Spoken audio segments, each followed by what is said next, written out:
오늘 함께 우리가 나눌 말씀의 제목은 이 복음을 위하여라는 제목으로 말씀을 함께 나누도록 하겠습니다. 우리는 문득 생각하게 됩니다. 내가 지금 뭘 위해 살고 있나? 하나님이 왜 내게 더 시간을 주고 계실까? 여러분, 그런데 우리가 이런 생각 할 겨를 없이 그냥 세월이 흘러가는 것 같아요. 1년 쏜살같이 지나고 10년 금방 지나고, 그렇죠? 단순히 자식을 위해 살고 죽지 않으니 살고 먹고 있으니 산다. 우리가 이런 말들을 그냥 우스갯소리로 하고 있는데 그만큼 우리 역시도 내가 왜 살고 있지? 내가 뭐 때문에 살지? 내 목적이 뭘까? 하나님이 나에게 왜 시간을 더 주고 계시지? 우리가 이런 것을 깊이 생각하기보다 그저 흐르는 시간 속에서 아무 생각 없을 때가 더 많지 않은가. 어느 순간에 사람들은 그러다 보니까 자신도 모르는 사이에 세월이 흐르고 몸은 약해지고 갱년기가 오고, 그리고 한숨이 나오면서 하는 말이 참 인생 사는 게 헛되다. 그렇죠? 그리고 또한 회의가 느껴진다. 자녀들이 다 자라고, 그리고 다 자라고 나니 내 역할은 뭔가. 그러면서 이제 더 나이가 더 먹게 되면 이제 내가 그동안 움츠렸던 것을 기지개를 피면서 내가 더 아쉬울 게 뭐가 있나? 이제 자녀들도 다 시집장가 보냈고 이제 이혼해야겠다. 그래서 황혼이혼하지 않습니까? 황혼이혼이요, 뭐 졸혼이요? 졸혼? 결혼을 졸업한다고 졸혼이랍니다. 네. 이런 모든 것들이 어찌 보면 우리가 살아가고 있는 이유를 잘 이해하지 못하고 있는 데서 오는 무신론자적 결론이 아닐까. 저는 그런 생각을 해보게 됩니다. 우리가 결혼하고 자식을 낳고 시간을 지나면서 나이가 먹어서 늙어지고 이런 모든 것들이 단순히 이런 시간적 흐름 속에서 자녀를 낳는 번식, 인류를 위한 번식, 인류의 이런 수준이 아니라 거창하진 아니하더라도 하나님께서 우리에게 특별한 목적을 갖고 계시다라고 하는 것에 대해서 여러분 이해하고 계시길 바랍니다. 여러분, 풀 한 포기 하나도 이유 없이 나는 거 없습니다. 돌뿌리 하나라도 이유 없이 그 자리에 있는 거 없듯이 하나님께서 우리에게도 이유 없이 이 자리에 두지 않고 있다는 것을 기억하시기 바랍니다. 여러분, 우리 모두 다 하나님이 사랑하시는 자요, 하나님께서 이 세상에 나를 두지 아니하고서는 안 되는 특별한 이유와 목적을 갖게 하셨다는 사실을 꼭 기억하시기 바랍니다. 이전에 노 권사님이, 성이 노가 아니라 늙을 노자예요. 노 권사님이 이런 말씀을 하시더라고요. 교회에 나와서 이제 더 이상 봉사도 할 수 없고, 그리고 이제는 더 이상 물질로도 감당할 수 없으니 이제 나는 쓸모없는 늙은이가 됐습니다. 쓸모없는 늙은이가 됐다. 이 말씀을 하시는데 마음이 제 마음도 별로 이렇게 썩 좋지 않더라고요. 그 표현이. 그래서 제가 이런 말씀을 했어요. 권사님, 제가 권사님 덕분에 목회하고 있습니다. 권사님이 이렇게 기도의 자리 지켜주시고 늘 주님 사랑하며 교회를 사랑하는 자리를 지켜주시고 있기 때문에 제가 지금 목회하고 있는 겁니다. 우리 권사님의 생명이 다할 때까지 그 기도의 자리 지켜주시는 겁니다. 여러분, 어떻습니까? 이게 바로 저는 하나님의 경륜이라고 생각합니다. 은혜의 경륜. 모든 사람은 하나님의 계획 속에 있고 그 계획 속에 있는 사람은 그 계획이 아름답게 이루어져 가도록 하나님이 세우신 사람들이라는 것 잊지 마시기 바랍니다. 그 목적이 흐려지기 시작하면 그 순간부터 우리는 불신자처럼 살아가게 되는 것입니다. 하나님께서 오늘 우리에게 회의를 느낄 틈 없이 우리의 인생을 부르시고 우리를 그렇게 붙들고 계심을 믿으시기 바랍니다. 바울은 그 은혜의 경륜을 위해서 하나님께서 비밀을 깨닫게 하셨고요. 바울은 이 복음을 위하여 존재한다라고 오늘 본문에서도 말하고 있어요. 이 복음을 위하여. 이렇게 시작하자. 이 복음을 위하여. 사도 바울은 이 복음을 위하여 존재하는 사람이다라고 말하고 있어요. 저는 이렇게 말해요. 복음을 전하기 위한 진짜가 나타났다. 노래 가사죠? 요즘에 진짜가 나타났다. 여러분 정말 복음을 전할 진짜가 나타났어요. 사도 바울이 고린도전서 9장에 가서 보게 되면 그런 표현들을 해요. 내가 복음을 위해서 복음이 전해지는 곳에서 내 권리를 내가 포기한다. 내가 권리를. 그리고 복음을 전하는 자들이 복음으로 말미암아 사는 것이다. 부득불 전하는 것이다. 복음을 전하는 것은 값없이 내가 하는 것이며 내가 한 것에 대해서 어떤 요구를 하지 않는 것이며 내가 받을 것이 당연히 있음에도 불구하고 받을 권리를 찾지 않는 것이 바로 복음을 위한 것이다. 이렇게 말하고 있어요. 저는 사도 바울이 너무 멋진 말인 것 같아요. 그러니까 복음에 미쳤어. 복음에 미쳤어.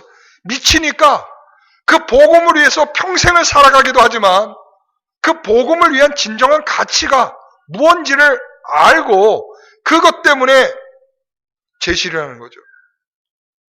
내가 말할 수 있어? 말하지 않는 이유는 혹시라도 이 복음이 왜곡될까 봐 내가 말하지 않는 거야. 참는 거야. 내가 대가를 요구할 수 있어? 그러나 내가 이 대가를 요구하지 않는 것은 복음이 흐려질까 봐 그렇게 한다는 것이죠. 여러분 너무나 아름다운 이야기인 것 같아요. 목적이 분명한 사람은, 목적을 가지고 있는 사람은 그 목적이 흐려지는 것을 두려워하는 거예요. 여러분, 그러나 그 목적이 흐려지는 것이 목적이 없기 때문에 실질적으로 목적과 상관없이 자신의 인생을 살아가고 있기 때문에 우리는 아무 행동도 막 할 수 있어요. 막 말할 수도 있고요. 막 행동도 할 수 있고요. 막 요구할 수도 있고요. 막 권리를 찾을 수도 있고요. 대가를 요구할 수도 있는 거예요. 그러나 사도 바울이 그렇게 하지 않는 이것은 복음 때문이다. 복음 때문이다. 라고 말하고 있어요. 오늘 하나님께서 그렇게 복음을 위해서 부르신 바울에 관하여 그러면 바울을 어떻게 불렀는지를 오늘 본문 속에서 찾아보도록 하겠습니다. 7절의 말씀을 보면 다시 한번 읽어보겠습니다. 이 복음을 위하여 그의 능력이 역사하시는 대로 내게 주신 하나님의 은혜의 선물을 따라 내가 일꾼이 되었노라. 이 복음을 위하여 그의 능력이 역사하는 대로 내게 주신 하나님의 은혜의 선물을 따라 내가 일꾼이 되었다. 바울이 일꾼이 된 것은 뭐 때문에 됐다고 그럽니까? 네? 자, 복음을 위하여 그의 능력이 역사하시는 대로 된 일이에요. 자, 이 말이 무슨 말인가 하면 내게는 아무런 영향이 없다. 내가 내 안에 있는 것 이런 걸로 일꾼이 된 게 아니라 이 사람 뭘 탁월한 사람이니까 일꾼이 돼야지 이게 아니라 전혀 나와는 상관없이 하나님께서 그분의 능력으로 뭐가 됐다고요? 일꾼이 됐다. 지금 그 말을 하고 있는 것입니다. 여러분, 바울은 그 능력 앞에 항복한 것입니다. 하나님의 능력 앞에 항복한 거예요. 여러분, 오늘 우리도 하나님의 능력 앞에 항복했기 때문에 이 자리에 있는 것입니다. 여러분, 우리는 바울을 알고 있습니다. 그는 사도가 된 것에서 기독교의 비밀을 증거하는 그런 설명이 나오는 것처럼 이 사도된 바울은 전혀 자신의 어떤 능력으로 된 것이 아닙니다. 자신의 지식도 아니요, 자신의 가지고 있는 능력이 아니라고 말하고 있어요. 오늘 사도행전 9장에서 보게 되면 바울이 다메섹에서 예수 믿는 자들을 잡으려고 추적하다가 그가 예수님을 만나게 되잖아요. 눈이 가려지고 아무것도 볼 수 없는 상황이 돼서 쩔쩔매고 있을 때에 그때 아나니아를 만나게 되고요. 그 아나니아는 그때 하나님께 이야기를 합니다. 여기서 13절에 보면 아나니아가 뭐라고 말하냐면 이 사람은요 그냥 보통의 사람이 아니에요. 내가 여러 사람에게 들었는데 그가 예루살렘에서 주의 성도에게 적지 않은 해를 끼친 사람입니다. 14절. 여기서도 주의 이름을 부르는 모든 사람을 결박할 권한을 대제사장들에게서 받았나이다. 자, 이 말을 말하면 이거예요.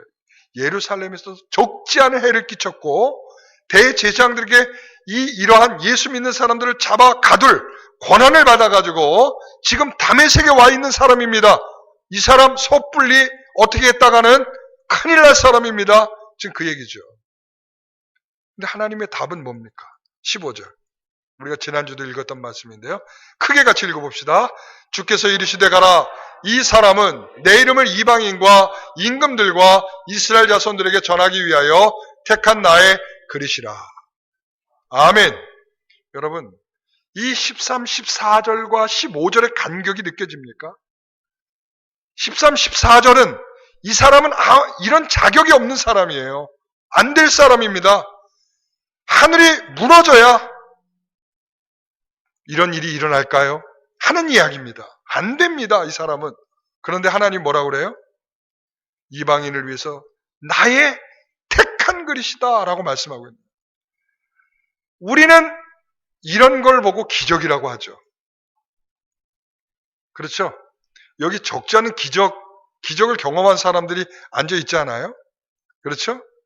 그러니까 안 될 것 같은 사람을 하나님께서 그의 능력을 따라서 하나님께서 변하게 하신 거 아니겠습니까? 예수님은 바울이 무엇하고 있을 때 찾아오십니까? 예수님을 핍박하고 예수 믿는 자들을 잡아 가두려고 하는 그러한 때에 예수님이 그를 찾아와서 부르셨다. 지금 이 말을 하는 거예요. 이 복음을 위하여 능력이 역사하는 대로 바울은 일꾼이 됐다는 말입니다. 바울이 예수를 믿을 것이라는 것은, 예수를 증거할 것이라고 하는 것은 어디에서도 찾아볼 수 없는 그런 상황에서 예수님은 그를 부르셨다. 그게 오늘 본문에 말하는 그의 능력을 따라서 그런 말이습니다.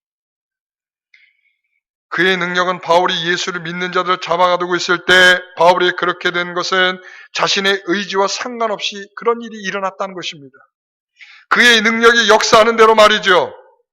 여러분이 한 사람의 길을 가던 것을 되돌아서 오게끔 할 때에는 강력한 뭔가가 있어야 돼. 강력한 뭔가. 예. 그렇죠? 강력한 힘이 있어야 돼요. 강력한 힘이 있어야 돼. 그러니까 가던 것보다 더 강력한 힘이 있어야 그를 되돌아오게 만드는 것이거든요. 여러분, 그는 출세하고 싶었고요. 성공하고 싶었던 사람입니다. 물불을 가르지 않았던 사람입니다. 출세하기 위해서 사람도 죽였습니다. 그리고 옥에 가두었습니다. 때렸습니다. 이런 일을 서슴없이 감당했습니다. 왜 그랬을까요? 그도 한 자리 하려고 그랬죠. 여러분, 그런 바울의 방향을 틀어서 다른 방향으로 돌아가게 하려고 하기 위해서는 강력한 힘이 있어야 돼요. 그래서 하나님께서 먼저 제압을 하셨죠. 어떻게 제압을 하셨습니까? 눈을 가리신 겁니다. 자기가 보고 있는 현실이 전부인 줄 알고 그 길을 향하여서 곧장 지금 달려가고 있는 그를 향하여 눈을 가리고 나니까 못 가는 거잖아요. 가는 길을 멈춰버렸어요. 그리고 전에는 전혀 귀담아 듣지 않던 그 예수라고 하는 그 예수의 이름이 들려지기 시작하고 그 앞에 무릎을 꿇게 되고 그 앞에 자신이 가졌던 모든 생각을 뒤집어 엎게 되는 놀라운 일이 벌어지고 말죠. 여러분, 이게 그의 능력의 역사인 것입니다. 여러분, 우리에게도 그런 역사가 필요하지 않습니까? 우리의 삶의 자리에도 그런 역사를 필요로 하는 사람들이 있지 않습니까? 여러분, 이 방향은 그래서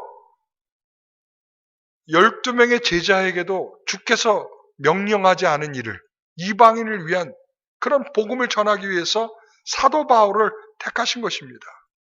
12명의 제자가 있음에도 불구하고 주께서는 사도 바울을 이방인의 사도로 삼으셨어요. 왜 그럴까요? 이 바울 자체가 이방인과 같았어요. 그렇죠. 하나님의 천지개벽하는 놀라운 권세를 입고 그 능력을 입고 그 역사를 경험하고 그러고 나서 예수를 믿고 증거를 하는 그런 사람이 되었어요. 그 자체가 뭘까요? 복음의 증거인 것이죠. 여러분, 이 사도 바울이 예수를 잡아 가두던 사람이 예수를 증거하는 것만 생각해 보십시오. 얼마나 놀라운 일이겠습니까? 아마 소름이 끼칠 겁니다. 이런 역사가 그들에게 있었고 바울에게 있었고 바울의 주변에게 있었다는 것이죠. 오늘 우리의 영광교회 안에도 이런 기적들이 일어나길 소원합니다. 이런 역사가 일어나길 소원합니다. 이래서 우리가 전혀 예상할 수 없었고 아유 불가능이야 이건 전혀 할 수 없어 라고 하던 일들이 뒤집혀지고 가능해지고 하나님의 용기를 얻어서 새로운 시도가 열리는 우리 영광교회 성도들 되시기를 간절히 소망합니다. 여러분 사도 바울을 보십시오. 고린도전서 1장 26절에서 29절까지 보게 되면 형제들아 너희를 부르심을 보라. 육체를 따라 지혜로운 자가 많지 아니하며 능한 자가 많지 아니하며 문벌 좋은 자가 많지 아니하도다. 그러나 하나님께서 세상에 미련한 것들을 택하사 지혜 있는 자들을 부끄럽게 하려 하시고 세상에 약한 것을 택하사 강한 것들을 부끄럽게 하려 하시며 숨차네요. 같이 읽어주세요. 하나님께서 세상에 천한 것들과 멸시받는 것들과 없는 것들을 택하사 있는 것들을 폐하려 하시나니 29절 이는 아무 육체도 하나님 앞에서 자랑하지 못하게 하려 하심이라. 아멘. 사도 바울이 고린도 교회 성도들에게 이렇게 말하고 있어요. 잘나서 된 일이 아니야 라고 말하고 있어요. 미련한 자를 부르신 거야 라고 말하고 있어요. 이게 사도 바울의 간증이에요. 사도 바울이요 그동안 얼마나 바보짓을 했는지 몰라요. 얼마나 멍청한 짓을 했는지 몰라요. 얼마나 미련한 짓을 했는지 몰라요. 그런데 그것이 이제는 이방인에게 복음을 전하는 일이 됐다는 말이에요. 지금 그 말을 말하고 있는 거예요. 미련하지 아니하면 그 미련함을 깨닫지 아니하면 우리가 증거할 수 없고 받을 수 없다. 그런 말을 하고 있는 것입니다. 약하고 미련하고 천한 사람을 택하신다라고 했어요. 왜 그랬습니까? 그의 능력이 역사하기 때문인 것입니다. 여러분 미련해야 역사가 일어나는 거예요. 네, 잘난 사람한테 안 되죠.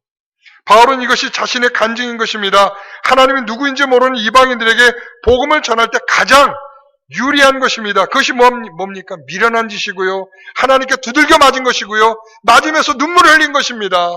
그것이 이제는 복음이 됐어요. 여러분, 얼마나 놀라운 일인지 모릅니다. 그의 능력이 역사하는 대로 진정한 신자가 돼서 나타난 자랑이기도 한 것입니다. 여러분, 내가 갖고 싶은 것을 갖게 된 것이 자랑이 아니라 오늘 주께서 그 큰 능력으로 말미암아 주의 능력을 경험한 것을 우리의 자랑이 되는 것인 줄 믿습니다. 그렇기 때문에 나 미련해요. 나 바보 같았어요. 내가 얼마나 미련했기에 그렇게 두들겨 맞았는지 몰라요. 라고 말할 수 있는 것. 이것이 자랑이요. 이것이 우리에게 복인 줄 믿습니다. 여러분, 그의 능력으로 바로 항복하게 되어서 일꾼이 된 것입니다. 방법 참 요란찬란하죠? 그러나 우리에게 있지 않고 하나님께 있다는 것을 강조하고 있는 것입니다. 두 번째는 이것입니다. 8절의 말씀 같이 읽어봅니다. 모든 성도 중에 지극히 작은 자보다 더 작은 나에게 이 은혜를 주신 것은 측량할 수 없는 그리스도의 풍성함을 이방인에게 전하게 하시고. 자, 여기서 보면 주어가 굉장히 길어요. 모든 성도 중에 지극히 작은 자보다 더 작은 나에게 이 은혜를 주신 것은 이만큼이 주어예요. 나같이 부족한 자에게 이렇게 은혜를 주신 것은 뭐예요? 측량할 수 없는 그리스도의 풍성함을 목적어고요. 그 다음에 이방인에게 전하게 하시고 라고 말하고 있어요. 그러니까 나같이 모자란 자에게 은혜를 주신 것은 이렇게 풍성한 은혜를 주신 것은 그 은혜를 뭐 하라고? 전달하라고. 여러분, 지극히 작은 자보다 더 작은 나에게 하나님께서 어떤 은혜를 주셨어요? 측량할 수 없는 은혜를 주셨어요. 측량할 수 없는. 측량할 수 없다는 게 뭐예요? 재볼 수 없고, 달아볼 수 없고, 계산할 수 없고, 란 말이죠. 어떤 구원의 필요를 느끼지 않을 때 주님은 바울에게 나타나 부르셨고요. 하나님의 구원의 은혜를 알게 하셨습니다. 바울은 지극히 작은 자에게 주신 은혜를 무한한 은혜로 여기고 감사하고 있습니다. 바울은 그 구원의 은혜가 너무나 소중하고 귀한 것이라고 고백하고 있고요. 저는 어떤 분에게 전도를 했습니다. 근데 전도했을 때 그분이 이렇게 말하더라고요. 목사님, 저는 좀 더 늙고 예수를 믿겠습니다. 그러더라고요. 이게 뭔가 이게 들은 게 있거나 아는 게 있는 사람들이 이런 말들을 해요. 주일학교도 다녔고 중고등학교 시절에도 교회를 다녔고 청년 때 다른 길로 접어들어서 교회를 안 다니다가 그때 40대였는데 난 좀 더 나이를 먹고 좀 더 즐기고 좀 더 놀다가 그 다음에 교회를 가겠습니다. 그때는 이런 멍청한 사람, 복음도 제대로 모르는 사람, 이런 사람 막 그랬거든요. 근데 어느 날 저에게 찾아온 마음이 있었습니다. 그 사람의 말도 조금은 일리가 있구나. 제가 그런 생각이 문득 들었을 때가 있었습니다. 믿음 없는 목사로 지금 여러분들에게 지금 여겨지고 있을 것 같은데, 여러분, 제가 잠깐 그런 마음이 들었을 때가 있었습니다. 잠깐입니다. 긴 시간이 아니고 잠깐입니다. 여러분, 잠깐 그런 마음이 들었어요. 왜 그런가 하면 우리가 예수를 믿고 나서 우리가 복을 누리고 즐겁고 행복할 수 있죠. 그죠? 그 예수 그리스도께서 우리에게 구원하신 은혜가 얼마나 크고 감격스럽습니까? 그것 때문에 행복해지고 그것 때문에 기쁘지 않았습니까?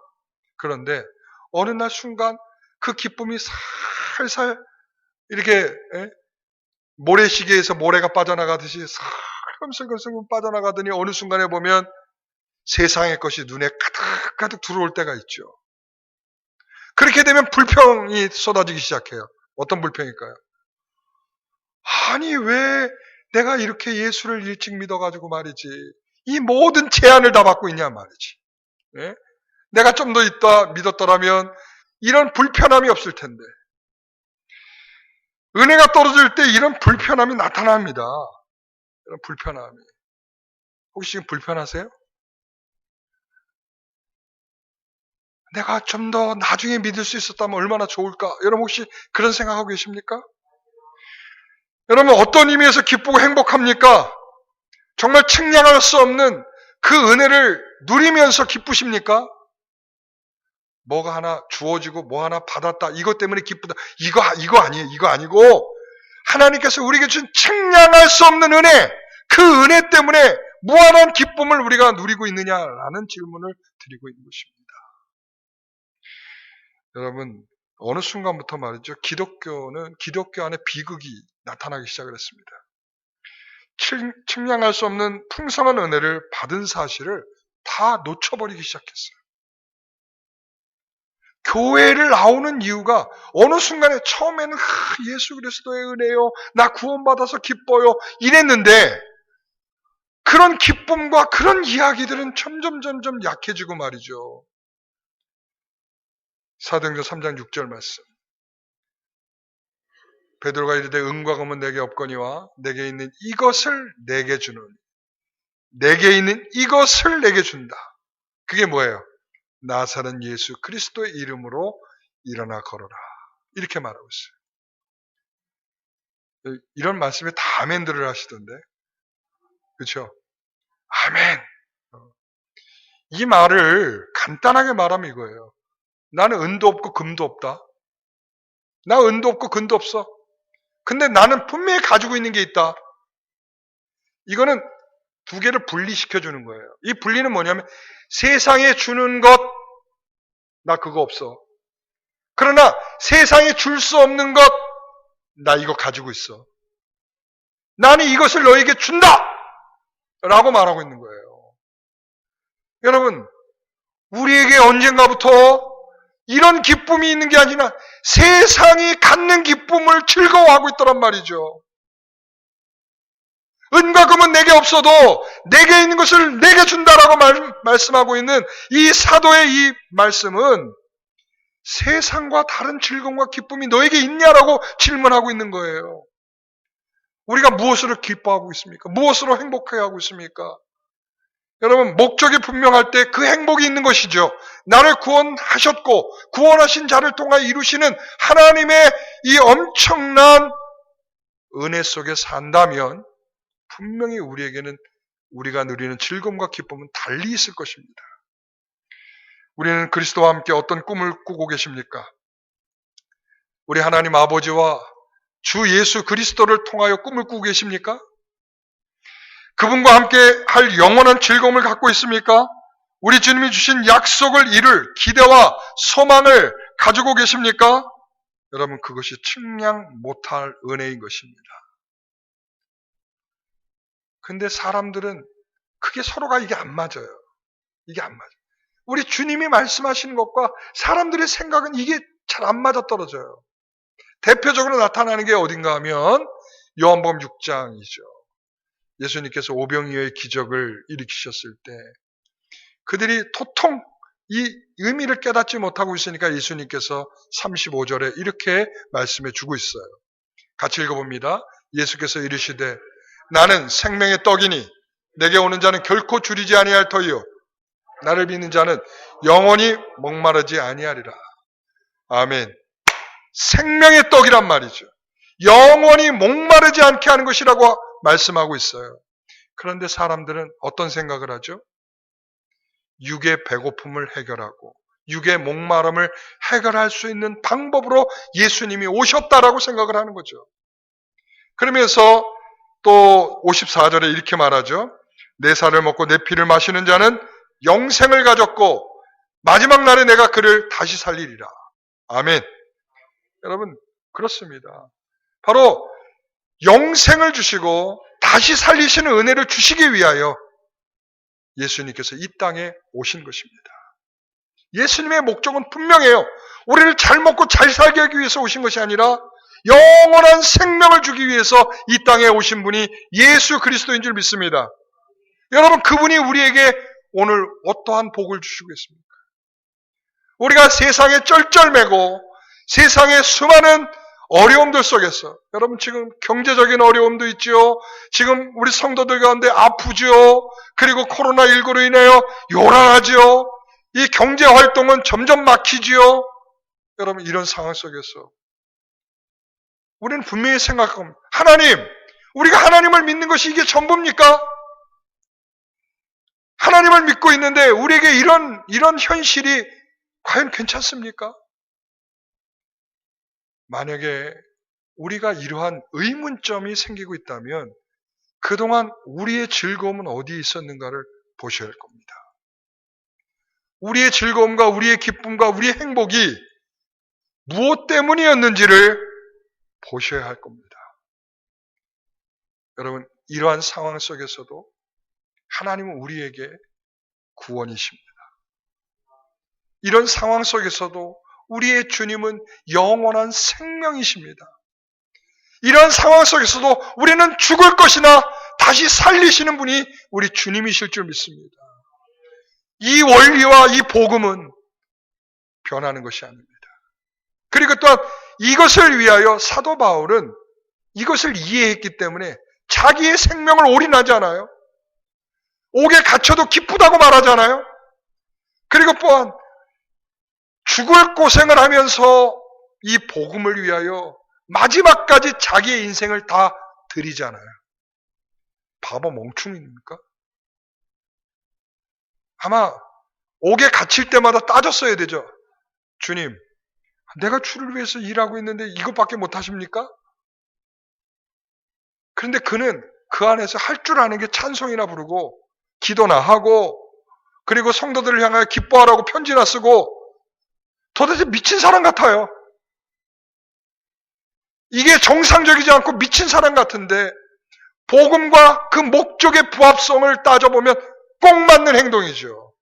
주께서 그를 그렇게 복음을 위하여 부르셨다면 강한 능력으로 부르셨고 그리고 또한 측량 못할 은혜를 그에게 주셔서 그것을 전달하려고 했다면 미친 정도는 되어야 그 일을 끝까지 감당할 수 있지 않았겠습니까?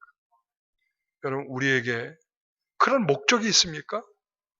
그 목적 때문에 우리의 삶의 어떤 환경 속에서도 주님으로 말미암아 즐거워하고 기뻐할 수 있는 마음들이 우리에게는 있습니까? 만약 그렇지 않다면 우리는 불신자들의 마음과 다를 바가 없다는 것을 기억하십시오. 불신자들도 그렇게는 즐거워합니다. 복권 맞으면 즐거워하고요. 사업 잘 되면 행복해하고요.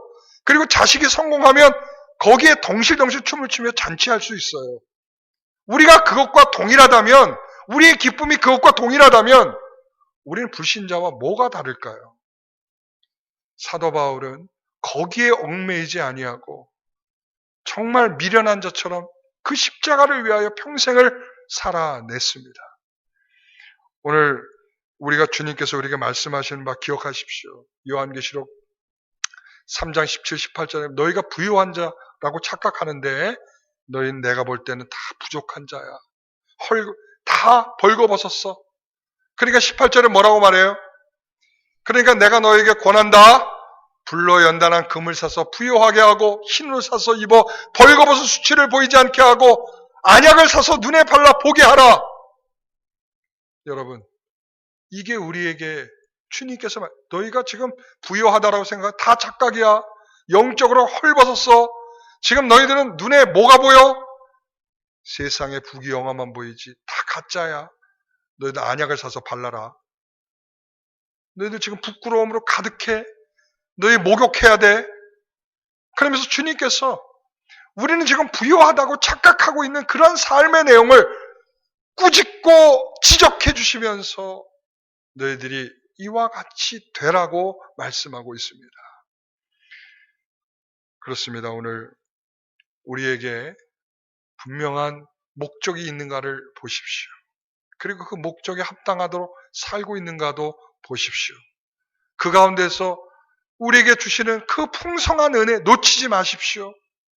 주께서 우리를 향해서 끝까지 우리에게 베푸시는 그 놀라운 역사, 능력, 여러분 늘 경험하며 살아가는 저와 여러분 되시기를 간절히 바랍니다. 기도하겠습니다. 하나님 아버지, 바울에게 주시는 마음은 복음을 위해서라고 하였습니다. 자기 권리조차도 포기하듯이 자신이 받은 측량할 수 없는 은혜의 풍성함을 전하는 사명을 감당하기 위해서 바울은 조금도 가는 길을 멈추지 아니하고 끝까지 그 일을 감당해냈습니다. 바울이 받은 능력과 은혜가 우리의 것이 되기를 소원합니다.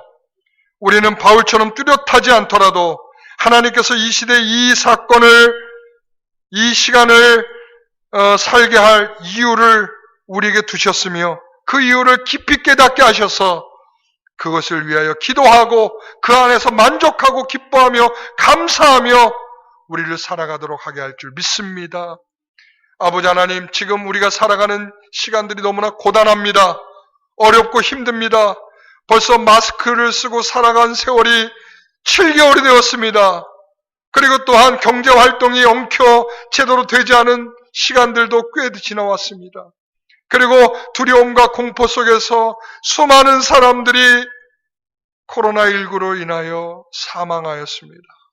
여전히 사투를 벌이고 있는 사람들도 많이 있습니다. 이것을 조금이라도 치료해보려고 애쓰고 있는 의료진들도 있습니다.